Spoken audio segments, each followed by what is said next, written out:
Good afternoon. It's Friday, the 16th September 2016, just after 1 o'clock. Welcome to UK Column News. I'm your host, Brian Gerrish. With me in the studio, Mike Robinson. And today we're not able to include David Scott with Northern Exposure. David has got some other commitments. Well, weather pretty good, and of course a very hot day across the country yesterday, but we survived, Mike. Yep. We did. Okay, well, let's kick off with Israel. So this is Matthew Rycroft, who of course is the permanent representative of the United Nations for the United Kingdom. And he was giving off a little bit about Israel, apparently, very gently. He said, since the quartet reports came out in July, we've seen a worrying acceleration, so it's only worrying, of Israel's policies in the West Bank. Far from stopping settlement expansion as the quartet recommended, we have seen Israel push forwards with plans of over 1,500 settlement units, as well as the continued demolition of Palestinian structures. The numbers speak for themselves. Over 800 structures destroyed this year, 1,000 people displaced, 500 children among them. So once again, I hope that we can all urge Israel. So hope and urging, that's what we need to do. We don't go and bomb Israel like we do with Syria. If we don't like what the Syrian leadership's doing, we go and bomb them, but we don't bomb Israel, Brian. Well, that's because Syria hasn't got conservative friends of Syria driving away in the background as the Israelis have. Indeed. I think is the main problem. So despite Israel's activities, he went on to say, we deplore the incitement on both sides of the Israeli-Palestinian conflict, including any comments that could stir up hatred and prejudice. So let's not worry about actions. We'll only worry about comments, because actions, bulldozing people's homes, schools, and stuff like this, that couldn't possibly stir up hatred and prejudice. Only comments do that, apparently. And he went on to say, it's estimated, he started talking about Gaza then, it's estimated that 90% of Gaza's water is not fit for consumption or even agricultural use. I just thought in an arid country, that's a pretty spectacular admission, but the best that Matthew Rycroft can do is to urge and suggest, and no condemnation. No, because they're not interested in the people in Gaza, as we're going to, I think, see in a minute. What's happening around the world centres around Israel, but we don't want to talk about that. No, indeed. And as we mentioned yesterday, of course, the message is sent loud and clear. Record US military aid deal for Israel signed yesterday. $38 billion. Well, it hasn't all gone Netanyahu's way necessarily, because ex-Prime Minister Barak is absolutely vilifying him because really they could have done a lot better than $38 billion, Brian. The damage produced by Netanyahu's irresponsible management of the relations with the White House is now fully manifest. So Barak really upset that Israel only getting $4 billion a year for the next period, because they could have had so much more. I mean, there's nothing you can say, Mike. It is so obvious now what is actually taking place. We've got this massive Israeli lobby inside the British government. We've got the same power of lobby inside the US government, and disappointed that you've only got $38 billion not to help improve the water in Gaza. That's not what it's going to be used for. This is going to be used for weapons, of course, so that they can continue the extermination and the aggressive agenda into Syria and other surrounding countries. Well, speaking of the military, then let's move on to exercise Venerable Gauntlet. This is UK forces participating in this in Germany, in Sennelager, and the Defence Minister, that's Earl Howe, he has been commenting on this and really saying this is great, because this is bringing together 3,000 troops from 14 NATO nations. It's the first major exercise before the UK takes the lead in the NATO multinational force in 2017, and that's the Very High Readiness Joint Task Force, LAND, and that's going to be ready to be deployed in days to protect NATO allies. Apparently 3,000 people. Troops is going to protect all of NATO's allies very rapidly. And this particular exercise is designed to improve how the different nations operate together. It began on the 5th of September, and it has seen soldiers from the 26th Regiment of the Royal Artillery using the Spanish 105mm light gun. Yes. So we're not even using British weapons. Well, I can tell you that NATO was always interesting to take part in those exercises. If you were with the Americans, Canadians, Dutch and Germans, life was fairly straightforward. But the moment you start to bring in other nationalities, you brought in the Italians, for example, or the French, it got very, very complicated. And to say that you've got 3,000 troops from 14 different countries playing with each other's toys, this is exactly what this is. This isn't a venerable gauntlet, this is vulnerable gauntlet. And the thing is a joke, and I'm going to move on to a bit more defence stuff here. Yeah. But this is just, at the moment, outrageous, that the spin on the British public, that the British military capability is still there, when clearly it's not. Indeed. Okay, well, let's put some meat on those bones then and have a look at this little report which has just popped out from the House of Commons Defence Committee. Now, remember, of course, the Defence Committee is staffed by people with excellent qualifications like social service backgrounds. But here it is, Russia, implications for UK defence and security. You can get this as a PDF document online, so I'd encourage people not to believe our analysis, to go and have a look at it themselves. But very quickly, it says that those nasty Russians, Mike, have caught us out, that everybody was very surprised when things happened in Eastern Europe and Russia invaded Ukraine. That's first off in the summary. So despite, what is it, £2 billion budget for GCHQ and MI6, MI5 as well, okay. So despite that £2 billion budget, despite the military budget, we just didn't know those nasty Russians were going to do anything in Eastern Europe.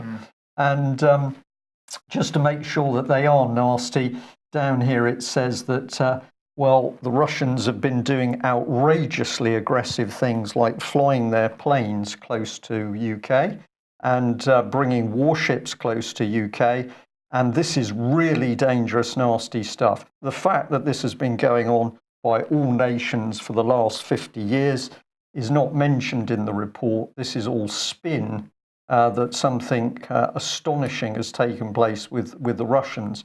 So we're spending billions of pounds to find out what people are doing overseas.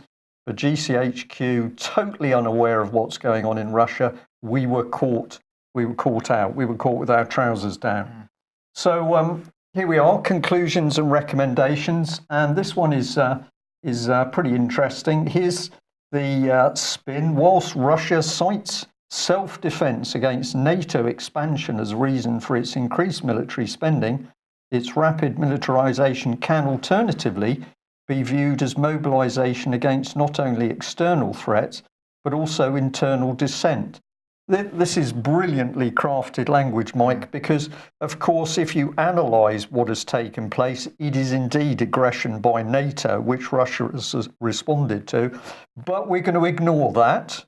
We're going to view it differently. We're going to view it that actually this is Russia mobilising against us, but also their own people. So there's a bit of a reframing going on there. There's a lot of reframing. And this one is quite delightful because now we get the evidence. Just have a look at this. We've got Russia's military intervention in Syria has reduced the likelihood of Assad being overthrown. Long a Western objective.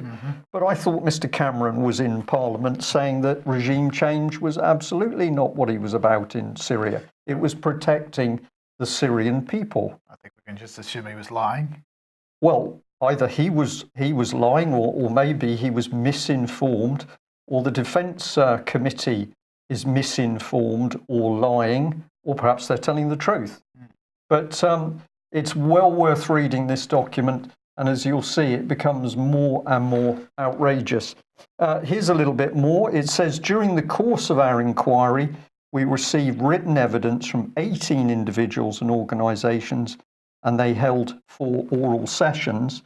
And then down at the bottom, it whinges, despite continued requests for members with the Russian government, their engagement with our visit was at best limited. But look who they were talking to. They were looking at human rights activists and opposition politicians. So you imagine if the Russians sent a delegation to UK and they simply said, well, we're going to cruise around the country, actually having a look at who's dissenting to the government. And then when we've done that, we'd like to have a word with you, Miss May, to see what you have to say. So if we just pop that one back up, Theo, please, just highlight this. Sorry, I have to bring in that again. But what is going on here? This is the very government that has spent months insulting President Putin, many years, in fact, this has been going on for. And now they're saying, well, those nasty Russian politicians wouldn't actually talk to us at all. So this is where the detail comes in, because if you get towards the end of the article, we've got an appendix, comparison between Russian, UK, and US military hardware. Now, if you have a look at the figures here, it's pretty easy to see why all of a sudden we can't have a House of Commons Defence Committee talking about the British situation, because it's untenable. So if you look at the relative UK-Russian force levels, I mean, we are looking at more or less a tea party. Leave aside nuclear weapons in the British arsenal, we've now got decimated British armed forces unable to carry out proper military operations in the European theatre for more than a few weeks. So what do? Well, of course, we then have to list the US force levels. And Mike, this is the piece I've been consistently saying, that of course it's our prime ministers stand on the world stage and create the wars. Who's going to do the dying? Well, it's going to be US forces. And this is what Cameron, of course, was doing in the background by his 2010 Strategic Defence Review, cuts in British manpower, cuts in equipment, getting rid of the aircraft carriers, no fixed-wing aircraft for those carriers, getting rid of the maritime patrol aircraft, getting rid of the amphibious support ships. All of that coupled with aggressive overseas action in Iraq, Afghanistan, Syria and Libya. But the government was a little bit surprised that the Russians had been carrying on and doing what was credible policy. So who are the people that cobbled together this report? Well, let's have a look. We've got a variety of individuals. Please go and have a look at these people yourselves and say, who are they? What are their allegiances? What do they really believe? And why are they being brought in order to help create British defence policy? So we've got Mr. Lucas here, Law Department of the Jagiellonian, if I pronounce that, but Krakow. He holds a Master of Arts degree in International Relations and European Studies from the Central European University in Budapest. So what are his allegiances? Do you think to the European Union, Mike? Absolutely. Absolutely, or we can say no idea. And then we've got at least 4 individuals from Chatham House, the organisation that specialises in having secret meetings behind closed doors. But these people are just are academics. And you say, what's their real experience? Well, this man has got some with NATO. He's been into Moscow. But why was he selected or brought in? We can bring in another one here, James Scher. And how do these people get brought in? We don't know, because the Defence Committee refuses to say. We've got a French lady here. Now, she's supposed to be an expert in the Soviet era. I couldn't find a picture of her, but she has written some books going back to 1994. Now, apparently, she's helping to devise British defence policy. Good. Okay. Well, here we are. It gets better, because we've got Doctor Bobo Lo is also part of it. I don't know a great deal about him, but I did have a look at one of his videos, and I was intrigued with this statement. He says, with regard to what's going on in the world, the biggest challenge facing Russia and Putin is to adapt to the accelerating pace of history. So apparently history is accelerating, Mike. We need to get Putin to adapt to it in order to sort out British defence policy. this is Alice in Wonderland. It's real, but it's Alice in Wonderland. Or have a look at this agency that's been involved in this document. We've got Statecraft, the Institute for Statecraft. Don't worry, it's a charity. Here's the gentleman who set it up, Chris Donnelly. He's an expert on Eastern European affairs. He did a bit of time in the territorial army, so presumably he knows one end of a rifle from the other, and he's been teaching. And now he is called forward to help set defence policy. And this is where the thing gets really rubbed in, because we've got the Daily Mail crowing over the fact we've got the 100th anniversary of the Battle of the Somme and the use of the first tank. We're now parading the Challenger 2 as the state-of-the-art equipment. But of course, we haven't got enough tanks to sustain a military campaign properly. But the Daily Mail doesn't want to talk to that at all. So treason in Westminster, that successive governments have reduced the ability of Britain to defend each other, and they've done that on the basis of advice from independent people, all manner of nations, many charities. It would be laughable if it wasn't so serious, I think, is the answer. Yes. Well, what are we going to do about these events in UK? The good news is people are now beginning to mobilise. So I'm just going to say that the British Constitution Group meeting in Glastonbury last night was a success. I've got some comments here about the meeting. People were having success in pointing out that council tax was being used to fund terrorism abroad. So people are now beginning to withhold council tax on the basis it's being used by the British government to fund terrorist activities. There was, quote, a near unanimous recognition of the threat posed to every individual and family in the British Isles as a result of criminal networks running the country. And what people are certainly indicating is they are now sure that those criminal networks are operating through Westminster. And good news for the British Constitution Group conference in Winchester on the 19th of November. So the tickets are already going for those. So interesting that you put on an event in Glastonbury, relatively country area. What are people angry about? What they see as criminal activity at the heart of British government. Right. Today, the saviour. The saviour, yes. Today is, of course, the UKIP conference, and Nigel Farage giving his last speech as leader. And there you have it. We did it. We got our country back. He says, I'm sorry for anybody that is going to take offence at what I'm about to say, but this is the most disingenuous beginning to a speech, self-congratulatory and disingenuous, because, of course, he hasn't done it, and we haven't got our country back, and we are absolutely still within the European Union. The process hasn't even begun. It's going to take several years, even if it does begin.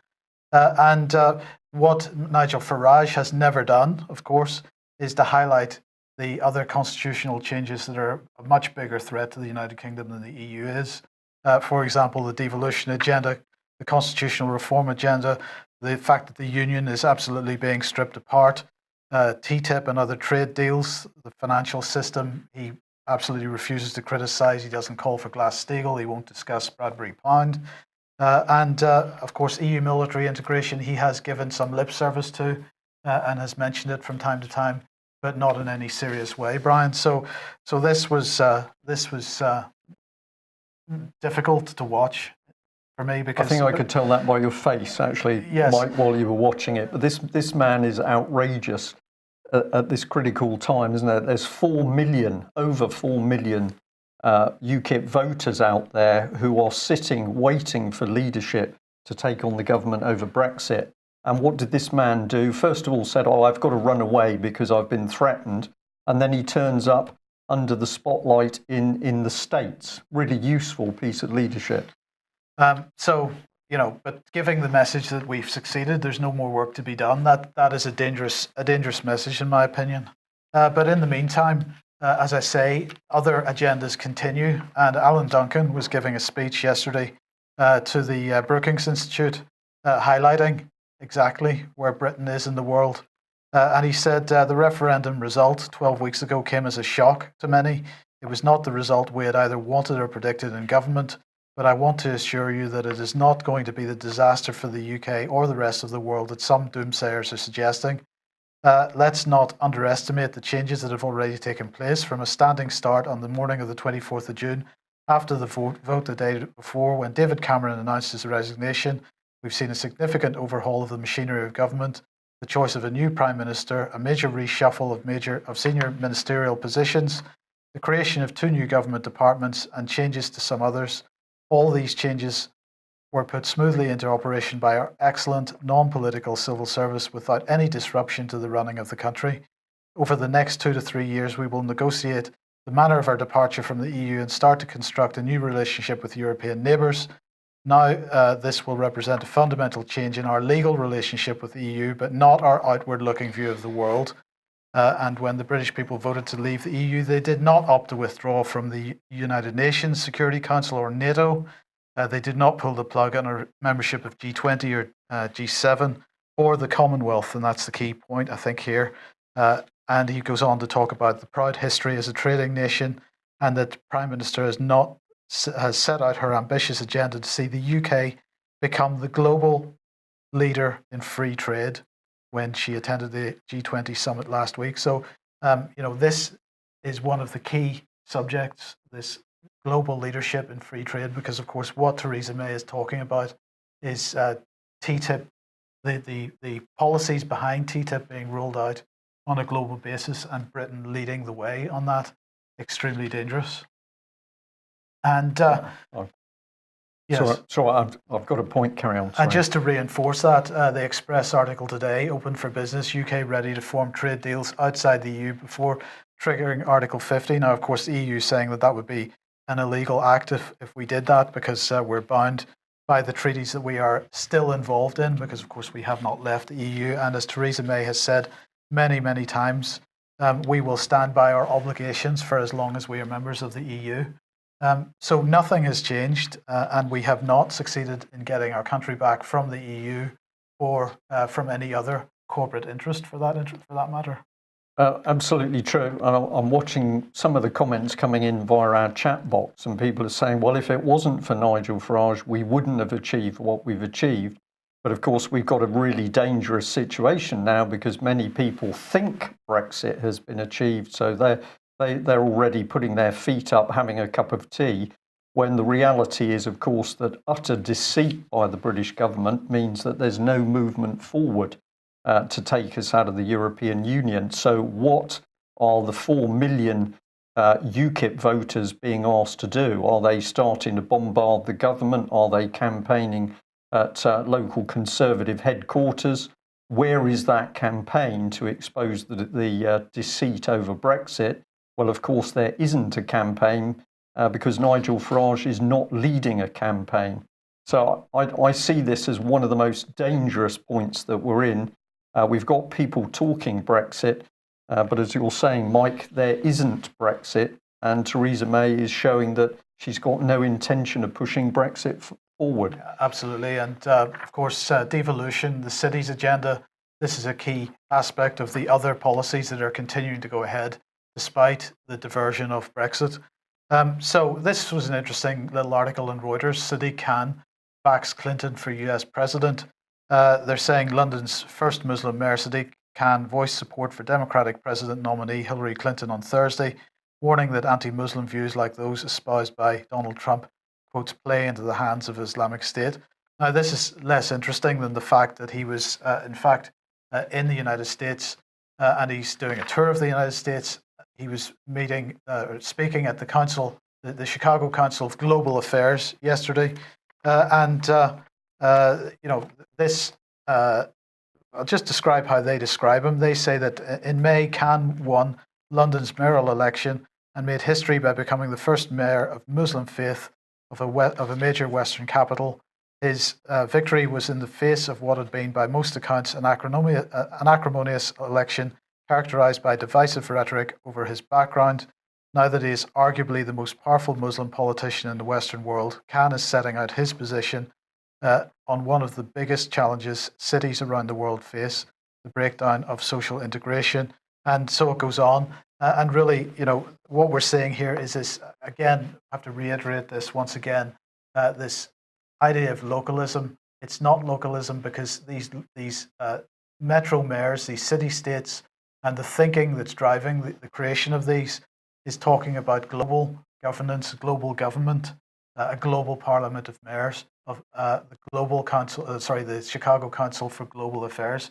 This is globalist policy being affected at a local level. It's extremely dangerous, but we don't hear Nigel Farage talking about this. For a reason, I believe. Absolutely. But let's continue with it because, of course, here's Osborne launching his new think tank, the Northern Powerhouse Partnership. This morning he was on the BBC and he is staying in the Commons, apparently, according to the BBC here, to fight for the things he cares about, and that's particularly devolution in the Northern Powerhouse.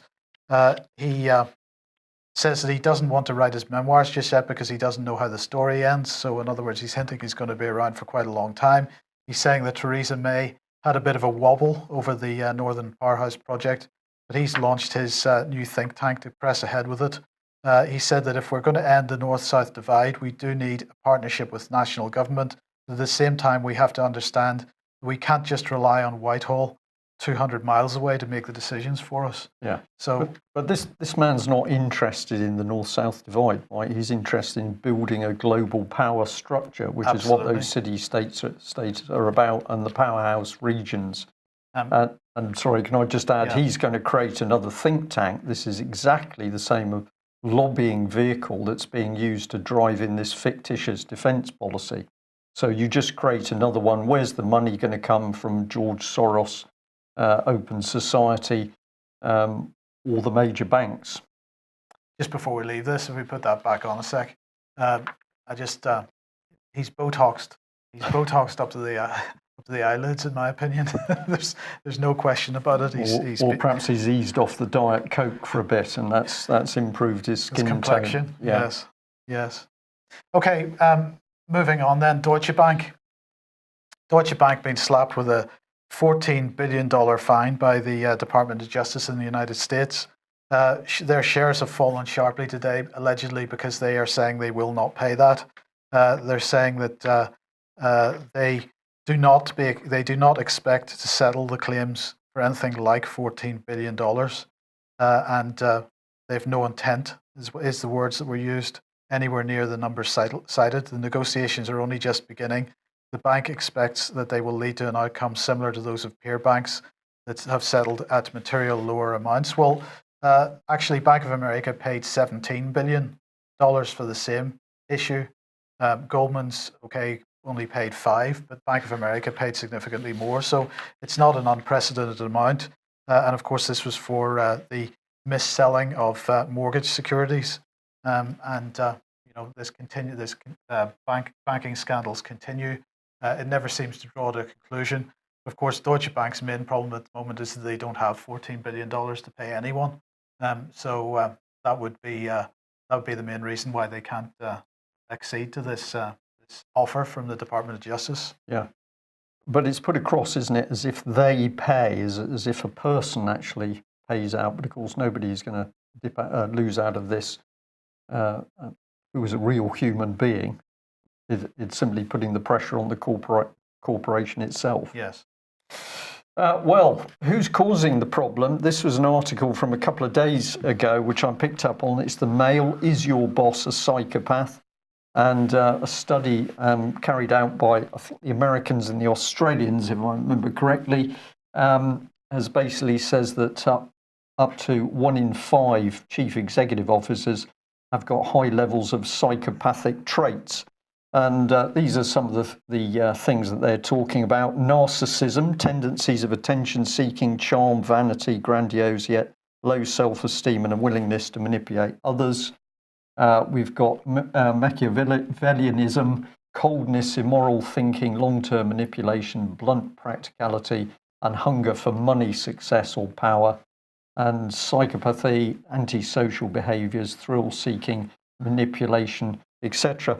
So they were pinning the blame on the corporations, but I thought if you look at those attributes and you look at our MPs at the moment, you are looking down the barrel of the gun, as it were. These are the traits of the people that we've got in power, and it's no wonder that the policies coming out of these people are not creating a better society.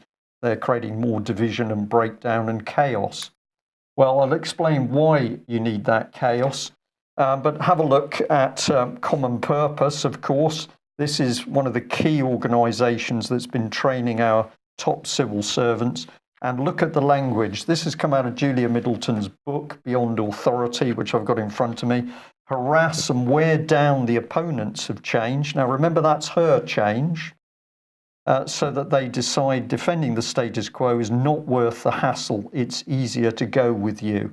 So what's this lady's claim to fame? Well, she worked for Demos a bit and the Work Foundation for a while. Of course, she was educated overseas. But now she's on the world stage as a leader, telling us how we should run our country. And this is what the chaos is about, because in her book, this is one of the quotes, Karl Marx said that a new organism had to come from within the dying one. So if you want to know why we are in a stage of massive breakdown in UK at the moment, because the policy being driven deep into the civil service and of course within the political structure of Westminster is to cause disruption, chaos and breakdown, so that the new system, the communitarian, this is the city-states, big society, this can be brought in from the rubble of that chaos. And it's pretty nasty what they're prepared to do. Another quote from her book, sometimes if it gets messy, you might have to run over them, undermine them, bully them, or buy them off effectively. So this is the sort of language being injected into the civil service. And is it any wonder that when we now phone up the civil service to ask why children are being taken away from their parents, apparently unlawfully, you are treated as an absolute piece of dirt on the end of the phone. This is as a result of the Common Purpose mental reframing. Well, that reframing went through the political agenda as well, of course. We'd just like to remind people that Nick Clegg, this immensely powerful politician, he is desperate to destroy any mention or movement on Brexit. He's been hiding in the background for many months. He said that Brexit is like a great big detonation. Basically, you have a detonation under a building, a bit of debris drops down and everybody says, thank that's gone. But his argument is that, well, Brexit, it hasn't happened yet. But here's the statement, we haven't left yet. I'm somewhat nonplussed by the people who say, look, the sky hasn't fallen on our heads. All the predictions, we haven't left. Well, he's actually telling the truth for a change. So all the people getting excited at Brexit at the moment, complete smokescreen, and here's Clegg telling the truth for a change. And in that article, it also said this, Mr. Clegg also predicted that International Trade Secretary Liam Fox, who was handed one of the key Brexit posts, would resign in a huff in the next 18 months because he will realise he doesn't have a job. Well, the squabbling amongst these boys is incredible because they're now actually having to tell the truth publicly. And why should Clegg be so protective of Europe? Well, let's remember it was Leon Britton who gave Clegg his introduction to politics, and he employed him as an office aide when he was a trade commissioner in Brussels. I don't know what the duties of an office aide to Mr. Britton were, Mike. I wouldn't like to speculate. I would like to speculate. I would very much like to speculate what Mr. Clegg may or may not have been asked to do. But let's remind ourselves that, of course, it was Mr. Britton who said suggestions he'd failed to deal adequately with the bundle of papers containing allegation of serious impropriety he received from MP Mr. Dickens were completely without foundation. So child abuse becomes impropriety, and we gently smooth over the top, and hey presto, it's all gone away. Very dirty dealing. This is the book. do not pay more than £1 for this book. You can get it for as little as 50p. On one hand, it's worth nothing. On the other hand, this gives you the language that's being used to train our top civil service. And of course, what does Ms. Middleton say? She says that she's learnt a great deal from East German bankers who have contributed so much to love and well-being of people within our society. Those latter things I've just added. But she believes that the bankers are wonderful people. She quotes Lehman Brothers. She thinks they're a role model for young people, but they've unfortunately gone bust, I think, Mike. So. Yeah. So if you haven't read this book, have a read about how to bully people, harass them to make sure they don't get in the way of your new political agenda. And she also says that, well, really you need a fifth column on the inside in order to get the change she wants, not what the British public wants. So this is dangerous stuff. And remember that Karl Marx quote that to create the new communitarian society, the transformation, you need to make sure the old society is destroyed. Well, it's Friday. We better end on a positive note. I'm going to say that next Wednesday we've got our UK column meeting, which is locally in the George Hotel, Plimpton. From that meeting on, we're going to try and change the structure by having a more formal presentation. I will be leading the first one off, talking about the harsh realities of the breakdown of law, order and justice in UK, because of course this is the key point, that we are being run by a cabal of criminals in Westminster, and until we reassert the rule of law, we're not going to be moving anywhere very fast, whether it's our defence, the NHS, or Brexit.